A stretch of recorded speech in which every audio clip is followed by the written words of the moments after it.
Assalamu alaikum. Sakitane yewtere nden natuɗo woyo sendita en natuɗo woyo senditan en natuɗo woyo senditan en on yafoto hande le temps fait défaut, il y a trop de soleil aujourd'hui franchement ko ɗum waɗi mi wawali yaltude hande voilà andite noon si Allah jaɓi ñande be en puusay seeɗa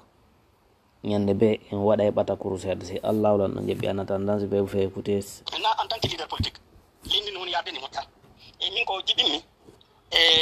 koko tata fewɗo ɗo yimɓe ɓurɓe iɓ kadi ko ɓurmi hulɓinde ko ɓurmi ko jiɗinmi koko tawata fewɗo ɗo e cadre ɓe intellectuel ɓe e yimɓe ha yimɓe ninani blogueur ɓe leydi maninka musidɓe tumbuyaɓe tigui no immi dari inni ma o respecta konngol makko ngol ma o organisa élection ji ɗin haɗa kanko wonali candidat e ko o fewɗo ɗo ɓiɓɓe fulɓe no mooɓo waɗa mojoɓe immo hocco kella ama inna kamɓe ko dumbuya no handu e oɗo o holli aduna fof ko idéologie Sékou Touré o jogui o holli kadi imo wawi bonde ɓuuri Sékou Touré par ce que o no waɗi de piiji e ley laamu Mamadi Doumbouya iɗen yiɓude ko mawɓe men yiɓuno tan Sékou Touré ɗum no fillitede ɗagine tawa ɓiɓɓe fulɓe mooɓoto inna ko yo on ɗon jooɗo e hoore angal saria ɓe walla oɗo tabita e hoore angal saria c'est que ɗum no tonni mi ɓernde miɗan landi miɗan humpa si tawi fulɓe ɓen ko gollaɓe si tawi ko yarnaɓe si tawi ko haɓɓaɓe si ɓe ala yiɓude ko fewti e meɗen ko fewti lendin kon o ko paykon ni ko sukani si oɗo jooɗike fof no yii laamu oɗo ngun ko kasara ko laamu doole ko laamu toñe oɗo walle o jooɗo e hoore saria nini o tabitata o marata o droit fewno ko saria ala fe makko ɗo o jaɓali moƴƴude ña o jaɓali fewude o jaɓali arde haqqil iɓe yana hoore yimɓe iɓe jatta yimɓe iɓe muddina woɓɓe ko on ɗon fulɓe moɓoto inna ko on ɗon ko yo jooɗo ko yo on ɗon ko yo wonu si on ɗon joƴƴinama ɗo ko duuɓi joli oɗo wonata o innuɗo ɗo Sékou Touré waɗali fusi o paykum ko paykum oɗo si joƴƴinama ɗo ko duuɓi jelu o waɗata so iwa duuɓi jelu ko hommo ittatamo sina Allah ko ñande duuɓi o nawyi tawi o wawata han Allah waɗimo si o iwa ko honto onen hikkoto ɗen ko honto leydi men ndi hikkoto on yaali fewno ɗo kalisi ala hande kadi lendi no ɓurtude yoolade e Dalaba nde yontere feƴƴude ɗo Dalaba mamu kilo 54 mi yii yimɓe no jooɗi e hoore ngol laawol leɗɗe balɗe jeego iɓe hakkunde Dalaba e mamu balɗe jeego haray noon en ala jowtinde yewtere nden kono ɓendine hakkille toujours ko fiyonu mi waɗi o écouteur e audio monsieur Sadio Bari ɗo ko ɗe otoji ɗiɗi ɗe wonno hiide ɗo ɗe otoje ɗiɗi ɗe wonno hiide ɗo e ɗan ndiyan ko ɗe otoje ɗiɗi won rewde ɗo e ko huɗo e ɓe wonɓe ɓe doginde ɗe otoje ɗo ɗiɗi e ɓe wonɓe ɓen ka kabine ɓaaw ɓe wonɓe ɓen e nder ngal otowal ɗe otoje ɗo ɗiɗi e ɗe jogitiɓe ɗo koye drapeau e lagine e watti koye kufuno e puuto e watti koye paɗo e watti ɗi conci windiɗe wi à la nouvelle constitution jogitiɓe ɗe defte maɓɓe ɗe ɓe windi nouvelle constitution wonɓe yahde naata e nder l'intérieur du pays on woni Kindiya woni Mamu woni Dalaba woni Pita woni Kankan woni Dingira woni Sigiru kala e nder lagine woni foore kala ko ɓe woni yawde yentoɗo ɗelano hakkille ko noon ko yewtere ɗo par ce que hewti hande kadi noon ko ɓendinen hakkille hewti hande kadi ko duwaɗen wadde enen kadi goɗɗum ka leydi meɗen il est l'air réveillez-vous les Guinéens réveillez-vous donc si on ɓendini hakkille on yiiɗe otoje ɗo on yi loope majje on taw ɗum ko goo ɗum ɗo no ɓangini taw ɗum ɗo taw ko feere hara en ara haali yewten fi ɓatakor wonno ɗum ley fi monsieur Bawure hara en yewtali fi monsieur Bawure taw fiw kono ƴetten ɗi piiji tati wonɗi dow ɗo ngal otowal ko ngal hammi ɗo ko déplaçaɗe ni iwruɗe kalum ni wonɗe yarde Fouta ni kana wonɗe yarde Fouta ni alors que non mi waɗa ɗo taw pause on taw par ce que si mi wowli ko mataw mi ƴetta mi jonna exemple ji ɗiɗi piiji ɗiɗi no ɗo iɗi waɗen ɓendinde hakkille piiji ɗiɗi ino ɗo koɗo waɗen ɓendinde hakkille ɓeɗo ɓe immike yawgol mission ko hombo noon acceptanta o mission maɓɓe waɗata ha o mission maɓɓe réussisse hara ɓe lutta e wonde ka poste ji maɓɓe hara ɓe perdali ɗo ko si jama o yalti ɗimmum ɗum si ɓe yeehi toon ɓe wernama ɓe waɗanama duwawuje fi mene meɗen yaltude ɗo min critique aɓe ɓenni on yi hay sukaɓe moɗon ɓen yo yaltude wowla on ndiyam handa e muɗum donc minen waɗana men duwa so men laamike men ara men yikko yeeso ɓendine ɗon ɗiɗi ko ɗiɗi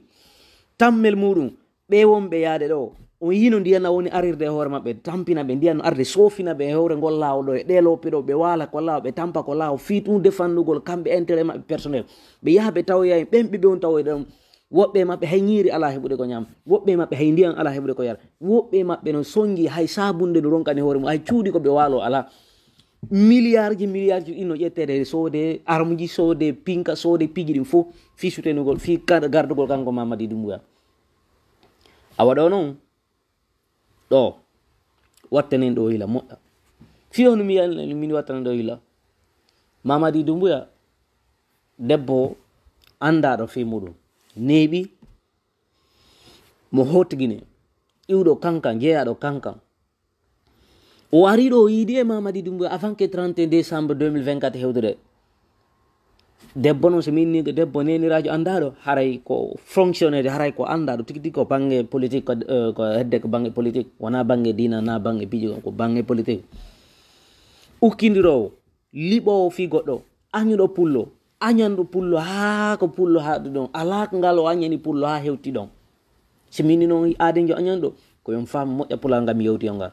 O yehi o yiidi e imamum kankan, o yehi o yiidi e responsable ɓe hotigine fof maɓɓe, o mobidiriɓe, o joƴƴiniɓe, o inni hey kan sen geri ha mo men on iwi ko laamu ɗo, sen geri ha mo men on iwi ko laamu ɗo, si pullo arditi ɗo haray leydi ndi ndi ƴettama eno ta leydi meɗen ndi hande kadi enen leñol men go hande kadi laamotako. Alors que noon gila laggine wiya laggine, gila laggine wiya laggine. 58 addi ha hande ko fewniɗen ɗo ko maninkaɓe tun e forest e maninkaɓe tun e ɗumannaɓe gouverne leydi ko la plupart ko ɓuuri konko maninkaɓe.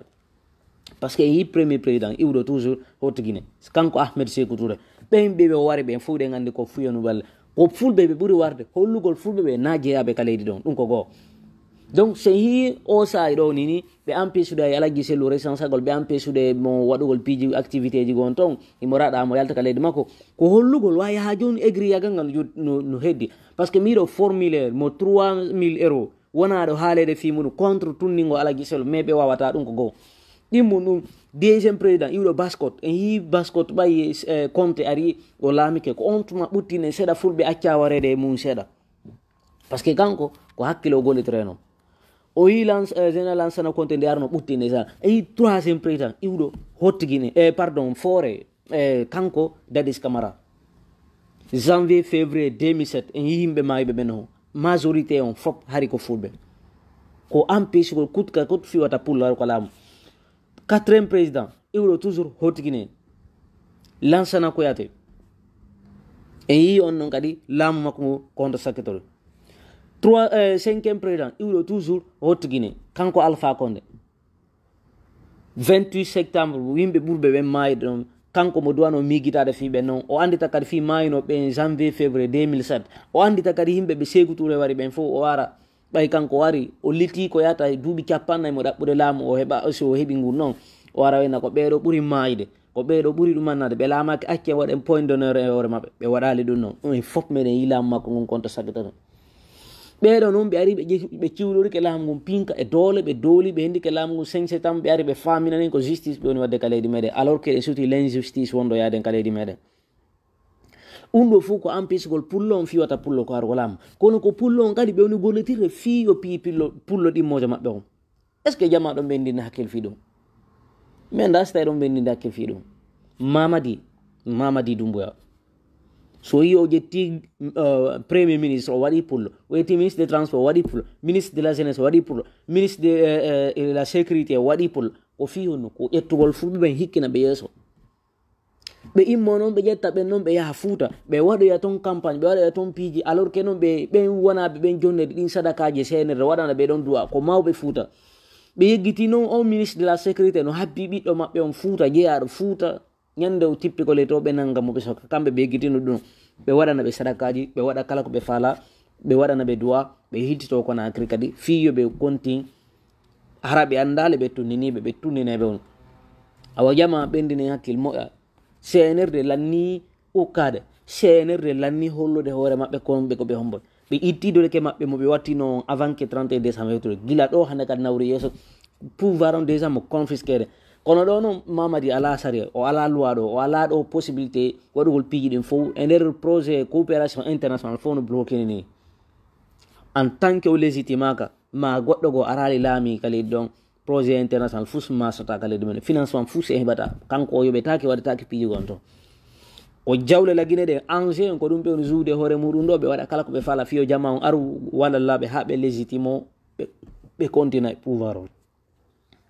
donc sen wattana lila hiɗen juude hoore bellilaɓe yo allah newnan en fop meɗen jonodiren juuɗe meɗen le 6 septembre yalten en fop meɗen dalleri sur la place publique hollen aduna allah ɓeɗo en weltoraɓe en falaka few yoɓe ilto e ngol lawol ɗo donc si ɓe yetti pour lo ɓe kiniri yeeso ɓe yetti honto ɓe waɗi ngal ɓe afiri o ngal ɓe afiri kanko mamadi dumbuya o yaddata e muɗum ngal ɓe afiri o ngal ɓe afiri kanko mamadi o yaldata e muɗum billahi mamadi lamata ko lagene ɓuuri ko laami kon ɗo hakkunde mamadi dumbuya ko heddanimo kon ɗo e laamu ngu ino ɓatti ɓuuri laamu ngu o feƴƴini ngu mi anda si tawi on nani pularanga